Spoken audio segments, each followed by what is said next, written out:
Bonjour et bienvenue pour ce nouveau podcast du blog Herba Simple.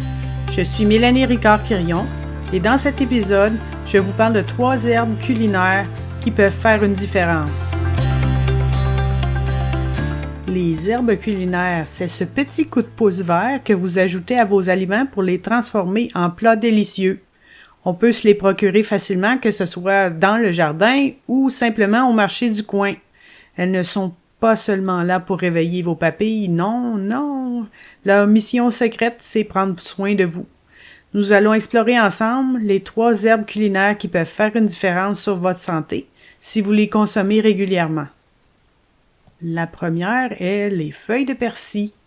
Les feuilles de persil sont facilement accessibles en épicerie, que ce soit le persil frisé ou plat. On peut les trouver pendant toute l'année dans les marchés d'alimentation. Cependant, il est à noter que le persil perd ses propriétés au séchage, donc il est préférable de le consommer frais. Pour ma part, j'aime ajouter une poignée de feuilles de persil crues à mes plats parce qu'elles ont une magnifique couleur verte, mais aussi pour le goût frais qu'elles apportent au mets, à la recette. Utilisé de cette manière, le persil devient une source très intéressante d'antioxydants qui agissent en prévention pour protéger mes cellules des radicaux libres. Il s'harmonise parfaitement avec les plats aux tomates, les plats avec de l'ail et du citron. Les feuilles de persil renferment des molécules actives comme des minéraux, des vitamines C, la vitamine A, la vitamine K, des flavonoïdes et des huiles volatiles. Ça donne ainsi un bouquet nutritionnel varié et bénéfique. Pour 10 grammes de feuilles de persil fraîches, on retrouve 8% de la dose quotidienne recommandée en fer, 130% de la dose quotidienne recommandée en vitamine K, 30% de la dose quotidienne recommandée en vitamine A et 20% de la dose quotidienne recommandée en vitamine C. Donc, le persil peut être utilisé contre la mauvaise haleine, notamment lorsqu'on a consommé de l'ail. On peut simplement mâcher quelques feuilles de persil. D'ailleurs, c'est certainement pas une coïncidence si, dans la cuisine du Moyen-Orient, les plats sont toujours accompagnés de sauce à l'ail délicieuse, on retrouve régulièrement du taboulé, une salade à base de persil. Le persil ne se contente pas seulement de désodoriser la laine, il diminue également l'odeur corporelle grâce à sa richesse en chlorophylle. Le persil exerce une action dépurative au niveau des reins et de la vessie. Un jus de feuilles de persil peut contribuer à réduire la rétention d'eau et prévenir la formation de calculs rénaux. Pour cet usage, il se combine bien au jus de concombre et de citron. On peut également infuser les feuilles de persil dans l'eau. L'infusion peut servir à réduire les ballonnements ou à soulager les douleurs des crampes menstruelles. Sans oublier que l'on peut utiliser le persil frais sur la peau. D'ailleurs, l'application de feuilles broyées de persil aide à apaiser les gerçures, les piqûres d'insectes ou les seins engorgés par le lait maternel. L'infusion de persil frais appliquée sur la peau est bénéfique aussi en cas d'acné. Par contre, il y a quelques précautions d'usage avec le persil. Si vous prenez des anticoagulants, veuillez consulter votre médecin avant de consommer du persil ou du jus de persil en grande quantité. Le jus et les infusions de persil ne sont pas recommandés pour les femmes enceintes et allaitantes, d'autant plus que le persil tarit le lait maternel. Certaines personnes peuvent faire des réactions de photosensibilité en touchant ou en consommant du persil. La ciboulette est la 2e plante que je voulais vous présenter. Avec son léger goût d'oignon, c'est une autre herbe qui est délicieuse dans les plats. On l'utilise crue et finement hachée en garniture, ajoutée en fin de cuisson sur les plats ou dans les sauces. Elle est très facile à cultiver. Peut-être en avez-vous déjà dans votre jardin. Au niveau nutritionnel, elle contient des minéraux tels que le fer, le cuivre et le manganèse. Bien que l'atteinte des besoins quotidiens puisse être un défi en raison des grandes quantités de ciboulette nécessaires pour atteindre les doses quotidiennes recommandées, du côté des vitamines, elle contient de la vitamine K, de la vitamine A et de la vitamine C.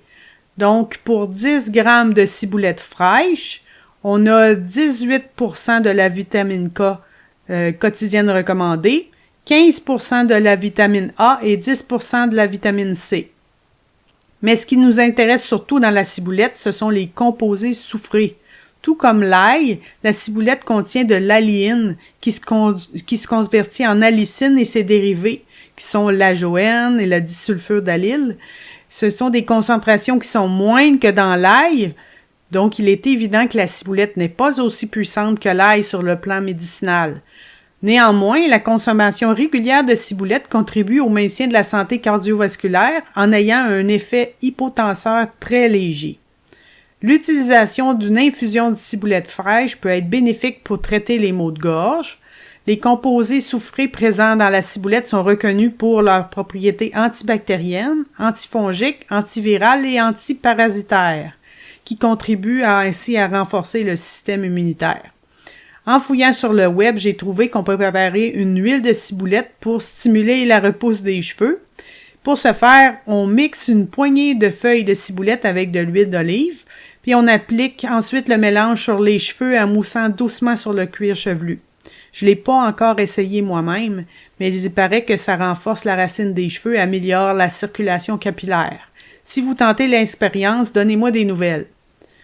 Les précautions d'usage de la ciboulette. Certains peuvent éprouver des inconforts digestifs suite à la consommation de ciboulette. C'est rare, mais ça peut arriver. Et la troisième plante est la feuille de coriandre. La feuille de coriandre plaît à certains, tandis que d'autres la détestent. Nous n'avons pas toute la même appréciation de son goût. Pour ma part, j'apprécie beaucoup sa fraîcheur, particulièrement pour accompagner les plats d'inspiration asiatique, méditerranéen ou mexicain. Sans elle, la recette n'est définitivement pas aussi bien réussie. Elle se trouve facilement en épicerie, même pendant l'hiver. Elle ressemble beaucoup au persil plat. D'ailleurs, il m'est arrivé de les confondre dans l'étalage. Les feuilles de coriandre renferment plusieurs nutriments, mais les quantités sont relativement faibles par rapport à une consommation quotidienne recommandée. Seules la vitamine K et la vitamine A se démarquent, avec un apport quotidien au-delà de 10%. Donc, pour 10 grammes de feuilles de coriandre fraîche, on a 26% de la dose de vitamine K recommandée et 23% de la dose quotidienne de vitamine A recommandée. La plupart des propriétés médicinales documentées concernent la graine de coriandre, mais la feuille est la plus riche en composés phénoliques. Ces polyphénols sont des antioxydants bénéfiques pour la santé cardiovasculaire. Des études ont démontré qu'elles avaient un effet équilibrant sur le taux de glucose et de lipides sanguins avec un léger effet hypotenseur. Mais ce qui capte mon attention au sujet de la feuille de coriandre, c'est toutes les mentions concernant sa capacité à chélater les métaux lourds. Sur Internet, on trouve de nombreuses références citant la coriandre dans le contexte de cure de désintoxication. J'ai alors cherché des preuves. Il y a une anecdote à propos d'une soupe à la coriandre qui aurait augmenté l'excrétion du mercure après le retrait des plombages dentaires. Cependant, la preuve n'est pas bien claire. Dans un autre contexte, une étude menée sur des souris à qui on a administré de l'eau contaminée en plomb a montré que la coriandre pouvait réduire l'accumulation de plomb dans leurs os.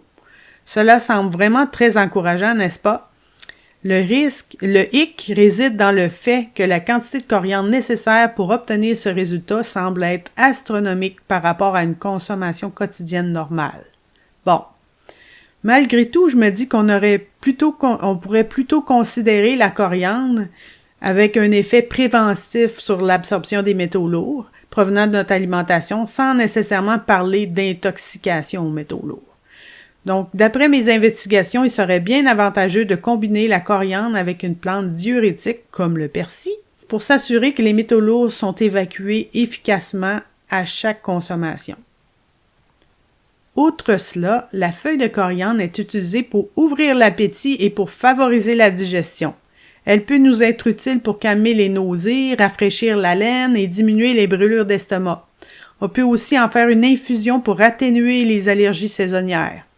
Appliquées sur la peau, les feuilles de coriandre aident les peaux grasses à équilibrer le sébum.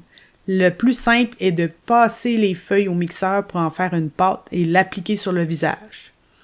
Les précautions d'usage des feuilles de coriandre, quoique peu fréquentes, il est possible de faire des réactions allergiques à la coriandre.